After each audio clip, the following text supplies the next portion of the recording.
you done?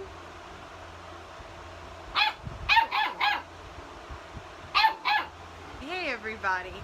So, I decided to make this video for a couple different reasons. Sorry if my fan's loud, it's hot in here. Yes, I'm wearing a jacket for aesthetic reasons because I wanted a jacket like this for so long and I finally found one. Shout out to Torrid. Yeah, so one of the reasons why I decided to make this is because my FabFitFun box came in today. I forgot what I got. Okay. I know I got the original Beauty Blender, which I'm actually very disappointed in. It was very flimsy, very just soft, and I prefer like more firm blenders. So I'm gonna be sticking to my Eco Tools one I got at Ulta. I also got the Crown Brush 6-piece brush set. Oh my god. I only used 2 of the brushes. I used the blender and the shadow brush. And I'll let that speak for itself. I also got Simply Whimsical tea towels. Okay. Some body wash. Glam Glow bubble sheet, like a sheet mask that bubbles up, like the cloud ones. So that's gonna be kind of cool. I guess I could show you. Got the tea towels, the masks. I got 2 of them. I also got this facial cleaner, and then some. Oh, I got some eye cream. I got some wireless headphones. These are supposedly retail value at $40. Which, I mean, I guess we'll see, because I've gotten some that were, you know, like the cheap ones, and I mean, they're okay, but I really like wireless headphones at the gym, so I'm going to charge these up fully and go to the gym in the next couple days, maybe. Oh, I also got this little coffee maker thing. I don't drink coffee, and the lid's a little wonky, but that might be because my mailman threw my package over my 2nd story balcony. Way to go, USPS. I've asked you not to do that multiple times, but whatever. So that's the fun reason I made the video. The second reason is it starts out a little sad and kind of goes into something a little bit happier. It's still really, really hard to talk about, but I am getting better at it. So, not my last video, but the video before that. The one where I did my Harry Styles tour video. At the end of the video, I brought up my dogs, Yuma and Bentley. And I think that might have been the first video I've ever brought them in. And it's a little bittersweet, because I did that one back in, I think, June. And, so that was a few months ago, a couple months ago. It was, I wish I had taken him into more videos.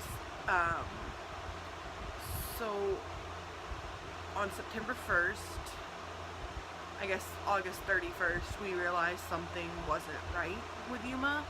He wasn't acting like himself. His breath had a very like metally kind of smell to it, and we realized he hadn't been eating. Like, he hadn't eaten all day. He wouldn't take treats. He wouldn't take meat. And my mom woke up Saturday morning and took him to the vet right at 8 a.m. We have an amazing vet in Durant. And yeah, I live in Dallas, but we still drive to Durant for the vet. They took him in and did blood work, and we found out that day that he was in full kidney failure. dogs can recover from kidney failure, but that wasn't the case for Yuma. He was only 4.5 pounds because he had lost a whole pound, which is a lot for a small dog. So he was 4.5 pounds, and he had a heart murmur, and he was 11 years old. So the regimen they would have put him on for to recover for his kidneys would have been more harmful than good, because his body was just so small he wouldn't have been able to do it. He wouldn't have been able to handle it.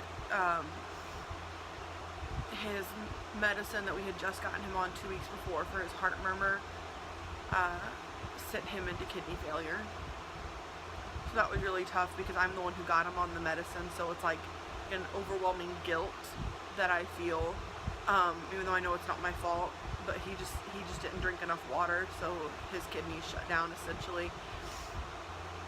And they got him hydrated, and he was almost back to his normal self, but by the time I went to work 2 hours later, he was back to being bad. And so that night we made the decision that the next business day, which was that Tuesday, the 4th, we were going to put him down. So I had to go to work Saturday night. I didn't work Sunday. We spent all day at home with him. We took him on his last trip to the bakery that I work at.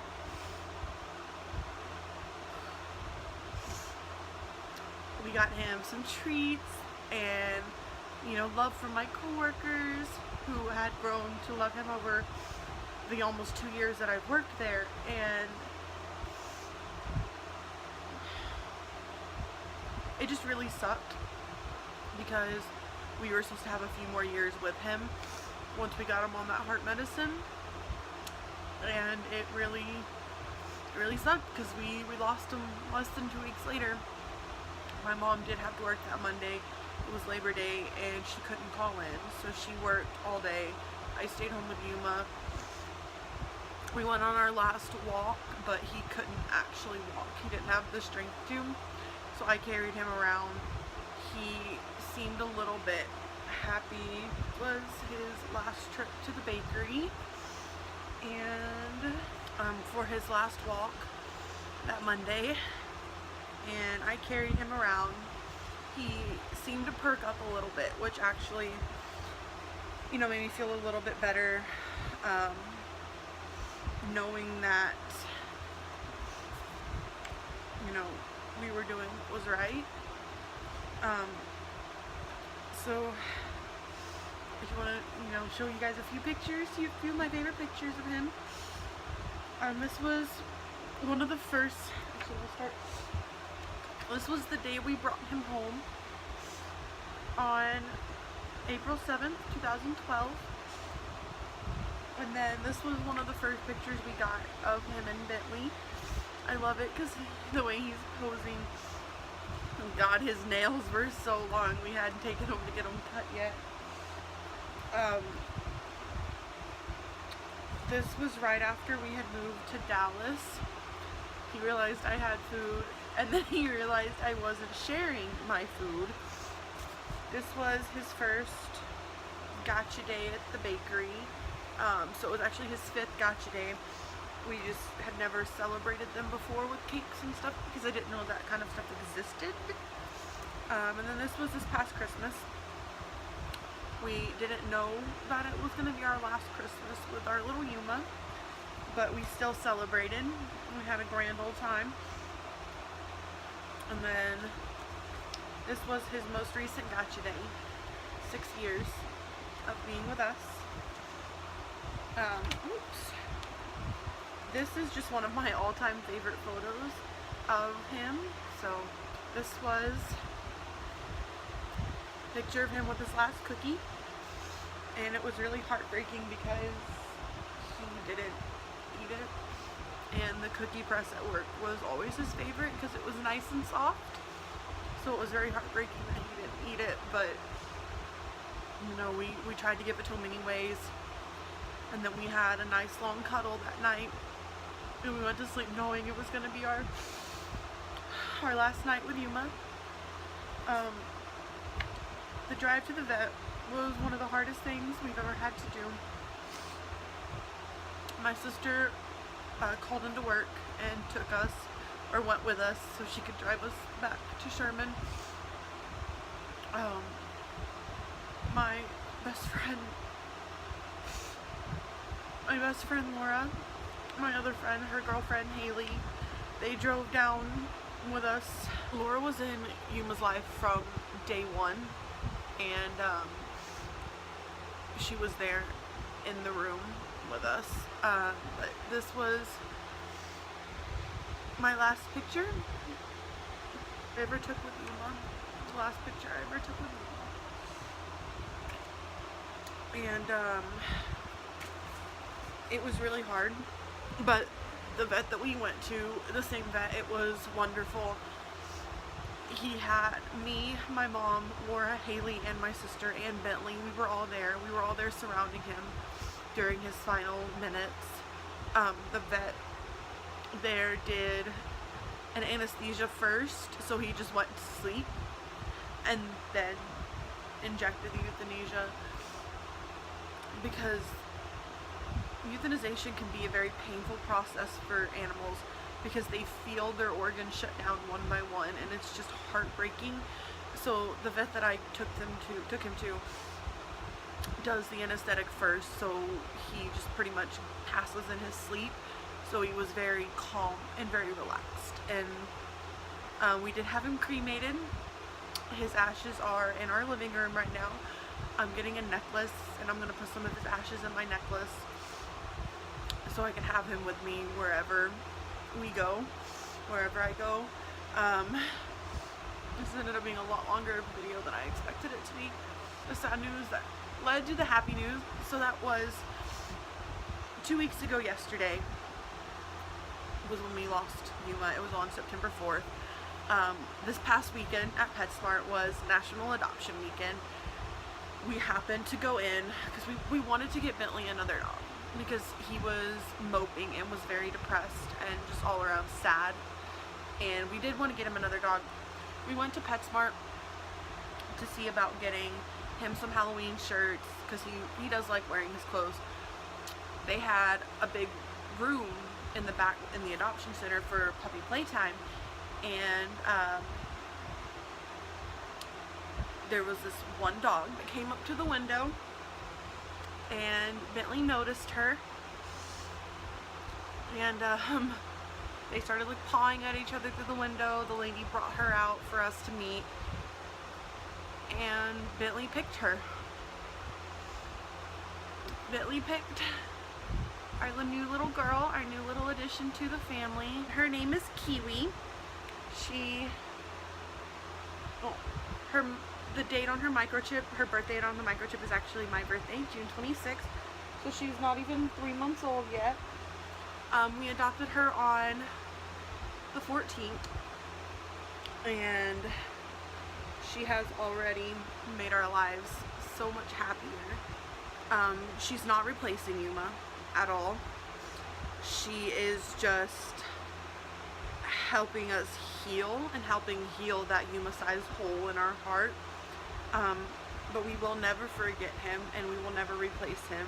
We just opened up our homes and our hearts to another rescue puppy like we did for him. And she was found on the streets on September 10th. Her and her sisters and her one brother. And she's never had a home, never had love, never had an owner. She's got her little puppy belly, but she's extremely skinny. Her hips and her ribs stick out. We've not even had her for a week, so we're working on fixing that. But yeah, so this is our cuddly new little girl, and she's brought us and Bentley so much happiness, and I think it's what Yuma would have wanted. He wouldn't want us to mope. He wouldn't want Bentley to mope. Oh, she's got that puppy breath. Can I have a kiss? No? Okay. She's still learning. But yeah, so that's all I have for today. I'm a wreck. So I guess I will see you guys next time I make a video. Like, comment, subscribe. All my links to my social media will be down in the description. I hope you guys enjoyed this video, and I hope you guys tune in for the next one. Bye.